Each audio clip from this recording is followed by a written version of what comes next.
October 1846, the Sierra Nevada mountains. A group of 87 American pioneers are trapped in 12 feet of snow with no food, no rescue, and no way out. They will be trapped for 5 months. When rescuers finally reach them, only 48 are alive. The others? They were eaten.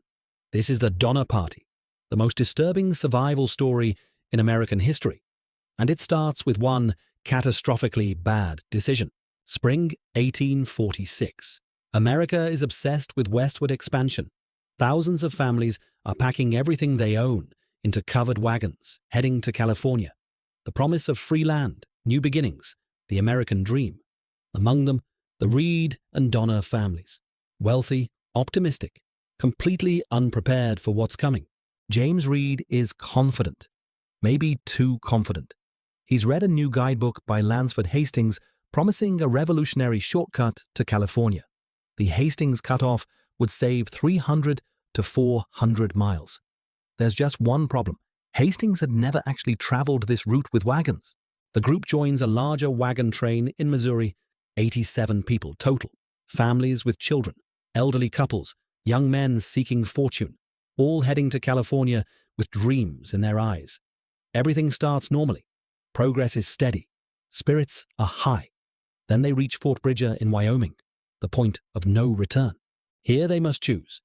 Take the proven trail everyone else is using, or take Hastings's mysterious shortcut.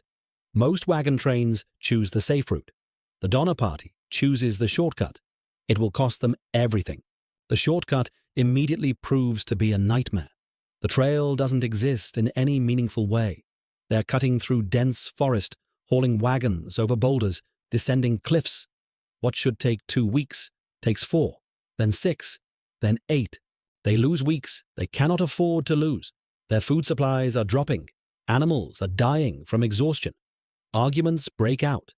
Then comes the moment that changes everything. A fight erupts between James Reed and another pioneer named John Snyder. Reed kills Snyder with a knife. The group faces a brutal decision. Hang Reed or banish him. They choose banishment. Send him ahead to California alone, on horseback, without food. They've just lost their strongest leader, and they still have to cross the Sierra Nevada mountains.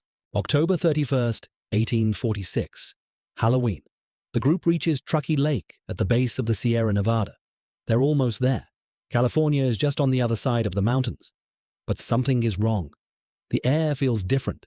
The sky is darkening in ways experienced pioneers recognize immediately. The first snow begins to fall. Within hours, it becomes a blizzard. Within days, they're buried under 12 feet of snow. The mountain pass is completely impassable. They're trapped. They build crude shelters, cabins made from wagon parts and tree branches, with animal hides for roofs, huddled together, burning their last firewood. They have maybe 2 weeks of food left. Rescuers could come. Someone could get through. They just need to wait. But the snow keeps falling. November becomes December. Food runs out. They boil leather belts and shoes, trying to extract any nutrition. They eat their dogs, then their oxen, frozen solid in the snow. Children are crying. Elderly people are dying. The temperature at night drops to -20. December 16th. A group of 15 volunteers, 8 men, 5 women, 2 teenage boys, decide they can't wait any longer. They strap on makeshift snowshoes and attempt to cross the mountains on foot.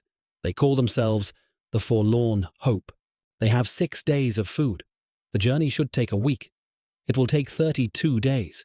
Within days, they're completely lost in whiteout conditions. Food runs out. The cold is incomprehensible. Men start collapsing and dying. Then comes the moment that defines this entire story. The survivors are starving. People are dying around them. And someone makes the unthinkable suggestion. They had always agreed they would never eat the dead. Never. But children were dying back at the camp. Their families needed them to survive and bring help. They eat the dead. They are careful at first. Nobody eats someone they knew personally. They avoid eating the Native American guides out of respect. But they eat. And they keep moving. Of the 15 who set out, Only 7 survive to reach California. But their journey triggers the rescue missions. When people in California hear what's happening in the mountains, 4 rescue parties are organized. February 1847. The first rescuers reach the camp. What they find shocks them beyond anything they imagined. The survivors are skeletal, barely recognizable as human. Children so weak they can't stand. Adults who've lost half their body weight. And the evidence of what they've done to survive is everywhere. The rescuers don't comment. They just start helping people out. 4 rescue missions over 2 months. Each time, rescuers brave the same mountains that trapped the pioneers. Some rescuers get trapped themselves. More people die. Of the 87 who started, 48 survive. 39 people dead, killed by cold, starvation, and the mountains. The survivors return to civilization carrying secrets they'll never fully share. Children grow up haunted by what they witnessed and did. Some never speak of it again. James Reed, banished for murder, had actually reached California safely and led one of the rescue parties. He saves his wife and 4 children. The story becomes national news. America is simultaneously horrified and fascinated. And here's what most people don't know.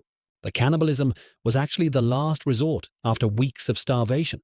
These weren't monsters. They were ordinary American families making impossible choices in impossible circumstances. Mothers did what they had to do to ensure their children survived.